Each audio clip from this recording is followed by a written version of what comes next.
going to not preach on the third theological virtue today, in case you were expecting that. I'm going to save that for the end of Easter, because it ties in better with that part of the season. And instead, we're going to launch into the four cardinal or human moral virtues. And three of these virtues correspond to the faculties of the human soul. They're the virtue of the soul. So in other words, there is a virtue for the mind, or the intellect, a virtue for the will, or the heart, and there's a virtue of the passions. In our weakness, we tend to choose according to our passions, but that is not reasonable. Our reason, our intellect, and faith both tell us that we need to moderate our desires through temperance.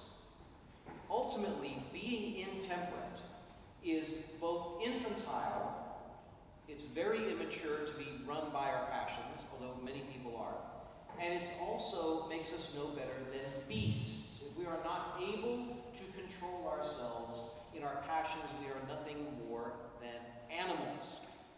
In order to live the way that we should then, we need to practice and live the virtue of temperance.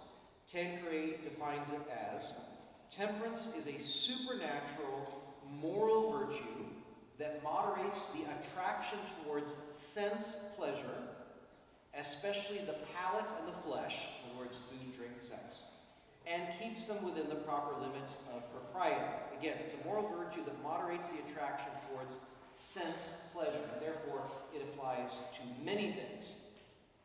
It's especially important, it's a virtue that's especially important in this series, because if you recall, when we were speaking about dealing with our feelings, the point that I was making a couple of months ago and that I keep coming back to is the fact that many people run to satisfy themselves with things which keep them distracted so they don't have to deal with their feelings and their wounds.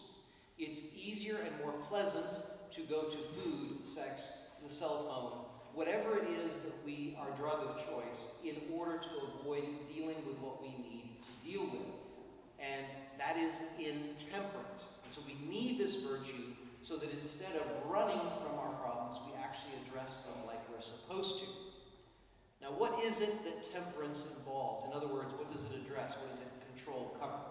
Well, gluttony, which we spoke about during Lent, the inordinate desire for food and drink. Lust, again, the inordinate desire for sexual pleasure, which we spoke about, also is one of the capital sins, and also the capital sin of wrath or anger. Those are all forms of intemperance, and as we spoke about those sins during Lent, we addressed the fact that the virtue of temperance is needed in order to deal with them.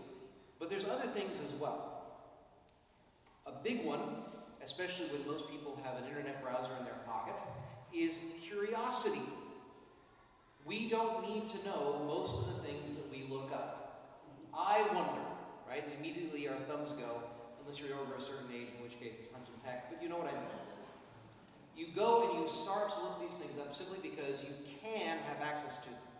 And that's on the more understandable side. Then there's, of course, the idle curiosity involved of getting into everybody else's business. Yes, there are people whose business we need to be in because we have a responsibility to them, we care for them, we need to know what's going on. Many of the times, our curiosity is idle and therefore sinful, so we want to mortify that as well, to be temperate in that. We can also be intemperate in our recreation. Yes, we have an entire day off, which not everyone takes. In fact, many people do not dedicate the Lord's Day to the Lord like they should. But there are many people that take too much time for recreation. In fact, there's a very common attitude among people, generally more among the younger, but it's not an age-limited thing, of living for recreation. In other words, I work so that I can get it over with. There is no joy, there's no dedication, there's no putting their heart into it. It's simply to get it done so that we can hurry to the recreation. But we were not made for recreation. Recreation is given to us in our state in order that we may be better disposed through rest and rejuvenation in order to fulfill our duties to God, our neighbor, and ourselves. Ultimately, of course, anything that we enjoy can be something that we need to be temperate in. We were not made to be completely satisfied in this life. and therefore if we give ourselves too much to any single pleasure in this life, then we are neglecting what we were created for. Now, how is it that we need to practice this virtue beyond simply being aware of it and simply having the self-control to say, no, I'm not going to go for the chips, or I'm not going to go for the bottle, or whatever it is that we go for? The first thing that we need is humility. First, of course, to recognize our need for this, but then also to recognize our need for God's grace. Because in our fallen state, our passions are always going to be disordered in some way, and we are always going to have trouble with them. We have to have God's grace, otherwise our passions will run away from us, and again, that makes us no better than the animals. We also need what is classically known as a devotion to our duties of state. This is something that all the saints talk about and which they lived. Your state is your condition in life. The most basic categories being married, single, priest, religious, parent, child, student, worker, supervisor, whatever it is. What you spend most of your time in, who you are. There's some other nuances to that, but that's your state in life.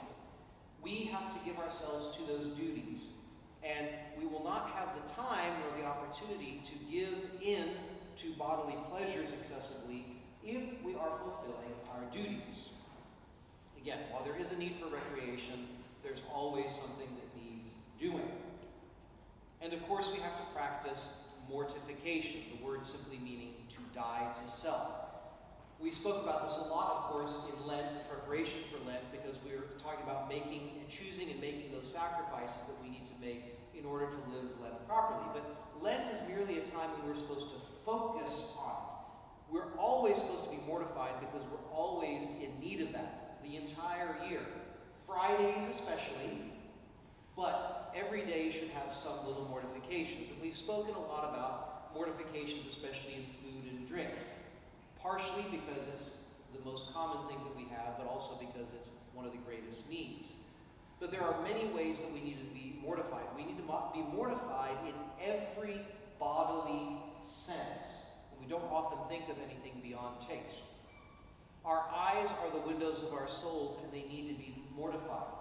We all know very clearly from the scriptures that Jesus teaches us that we can commit adultery in the heart merely by looking with lust. That is very common. Take it from the confessor. But there are plenty of different ways where we sin with our looks. If nothing else, by neglect, wasting our time looking at cat videos or whatever it is that we're spending our time on. People who do all the window shopping, etc., etc., etc. There's so many things that we need to mortify our eyes with.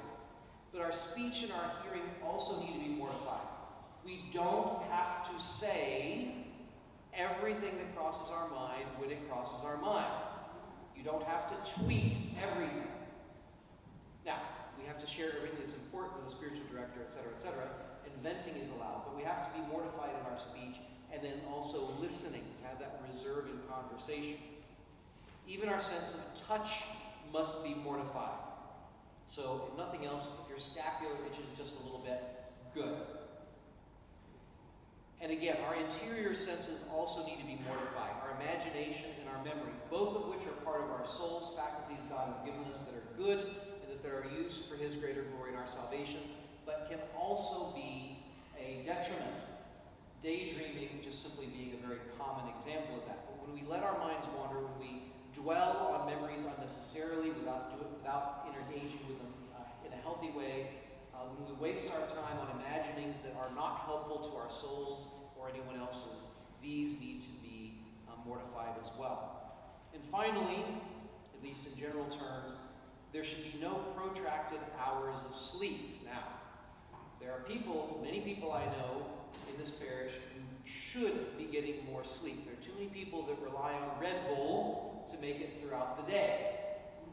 But for many people, there's also a lethargy and a sloth where after the full night's sleep is over, because there's no one there making them get up, that they're going to keep flopping over, turning over, waiting, just staying there unnecessarily. There are souls to save, there's prayers to say, there's stuff that probably has to be done. Ask your wife, I'm sure she'll help you. But there is plenty that needs to be done, and we do not need to be spending all of our time resting like that. Again, recreation is essential, and there are also plenty of people that need to recreate more.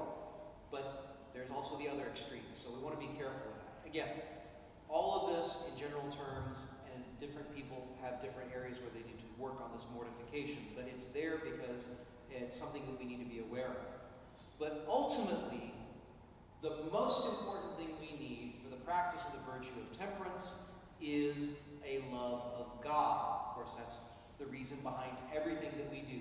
There is nothing that we do as Christians which is not or should not be motivated by our love of God.